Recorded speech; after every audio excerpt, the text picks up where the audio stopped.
Have you thought about buying a new construction home from a particular builder, but when you went online and read their reviews, it turned you off or made you think twice? If so, keep watching because that's what we're going to be talking about next.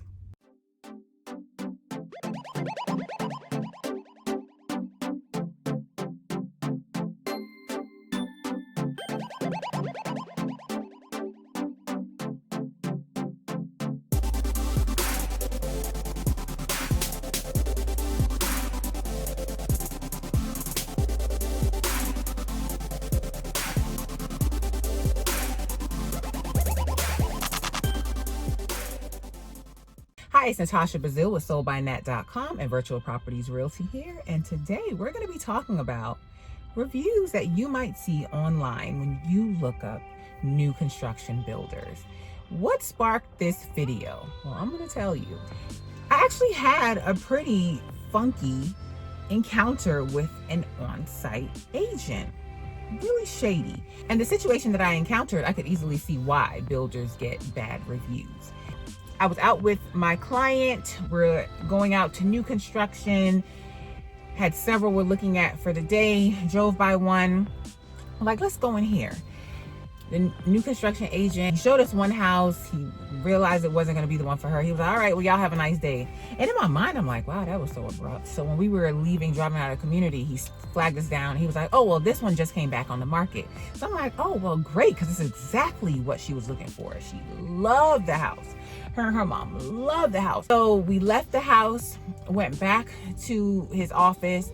He pulled the paperwork. He was like, you know, here's the final number. He said, how much is your client approved for? I said, her pre-approval is X amount.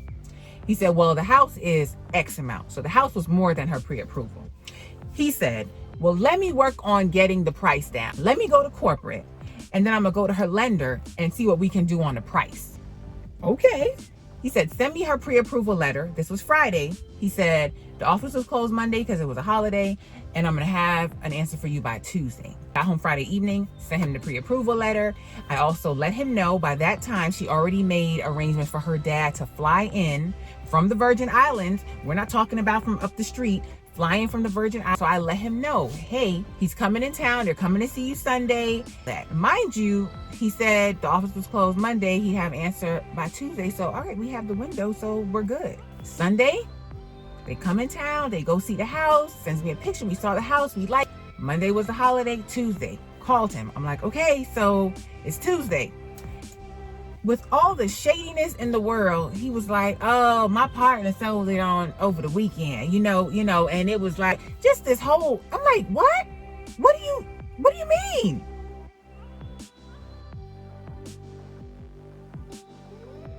The point of this video is when people say they're going to buy new construction, but I heard about X builder, insert builder name here, but I don't want to go with them because I went online and I read their reviews. I could have easily, if I were that type of person, to go online and write a review about this builder because of this on-site agent. This on-site agent is a person. He's not the builder. He's employed by the builder, but he's not a true reflection of the builder. He just happens to be working for the builder. Then you might say, well, the builder hired him. Yeah, but come on now. How many people have employees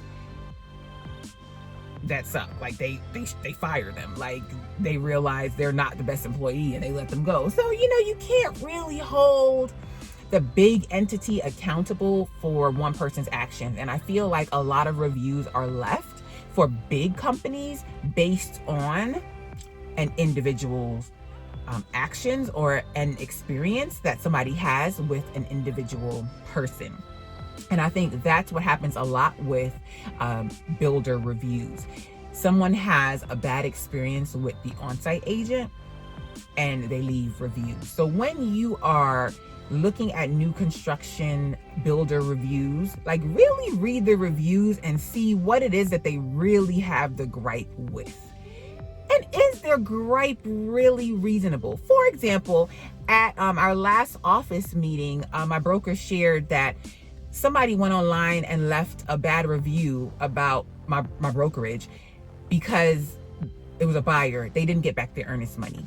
Everything was followed to the T. Like, it's a legally binding contract. You follow the contract to the T. There are timelines. Everything is in there. Everything was followed to the T. But the buyer didn't get back their earnest money. The buyer was upset. The buyer was upset and left a review about the brokerage. That's the big entity. The big entity is not the problem. Like, and you could say, okay, well, it's the agent that the buyer dealt with, but even still, it's a legally binding contract. So you have to revert back to the contract, but you get my point. You see what I'm saying? It's very easy nowadays for people to go online and just lash out and say things.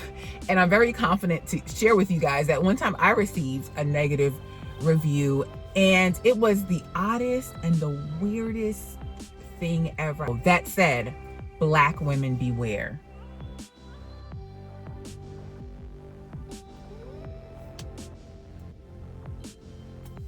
Black women beware.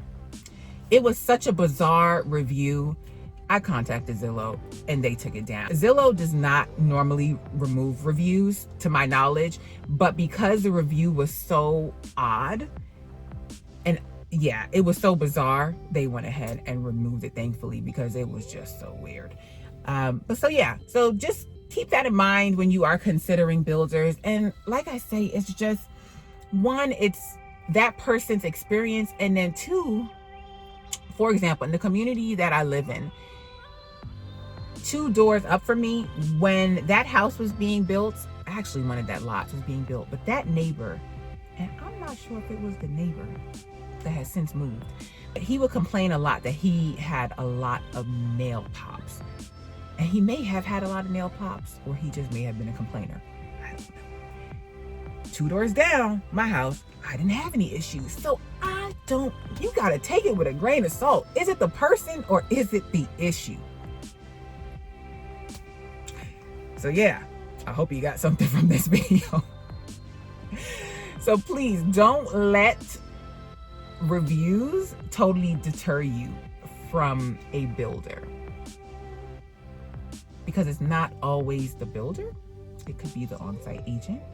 It could be who that particular builder has over the community. There's just a whole lot of different factors. So this might sound really lighthearted, but listen, when you are embarking on this journey, pray about it. Like, just pray about it. Like, if you worry about every nook and cranny and every single detail and every single thing, man, you will be living out of a cardboard box.